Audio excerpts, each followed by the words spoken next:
Ladies and gentlemen, Hex community of all ages, hey, Jake Freedom here, coming to you live from YouTube for this week's Hex Update Saturday for April 5th, 2014. Now, technically, today is not April 5th, today is April 6th, it's a Sunday, and basically what has happened here is the patch that was supposed to roll out, patch 829, was supposed to roll out on Friday.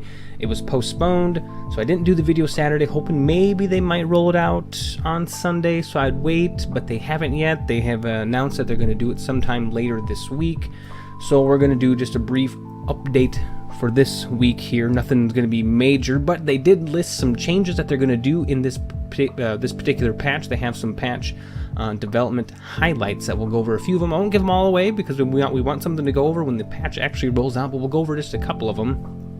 And then we'll get on to Cory's blog. He did finally post a blog post this week, so we can take a look at that as well. So first of all, like I said, there's no patch, but there was just some bugs in it, I guess they said, that they couldn't quite get corrected in time, and they didn't want to push anything out just to cause any more problems. Basically, you know, all the cards for set 1 are in, so we're not going to get any new cards this patch here. But what they're doing is now, since all the cards are in, now they can go ahead and make game balance changes, and that's basically what they did here. They took a bunch of cards and they changed them. For example, one of the changes that I thought was pretty interesting is they took Mimic, and they took that from a 4 cost down to a 2 cost, so that might be something you see a little more. Another one that they did, they got some power readjustments here. They kind of break these down, these developmental highlights, and I'll go ahead and post these in the description below, so you can go ahead and take a look at them as well, unless you want to wait for the update and then, you know, kind of be more surprised, whatever. But another big one that they did here, which I was surprised they did, but it's probably kind of a good thing that they did, is they took Jadim, the flying dragon. Well, they changed his text. They changed it to, he still has flight, and he still gets, you know, when you play a non-resource card, Jadim gets plus attack, plus defense of that card you played, but it only happens for that turn. It's no longer, you know, permanent throughout until he is killed or removed or the game is over.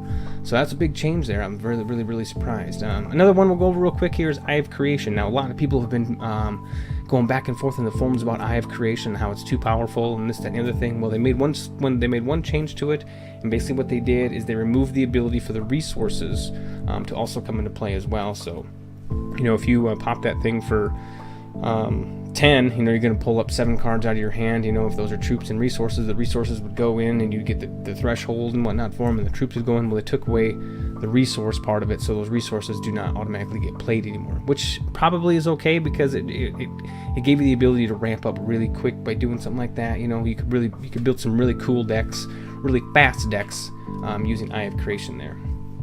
So that's all the pre-patch notes we're going to go over there, and let's go ahead and take a look at Cory's blog here.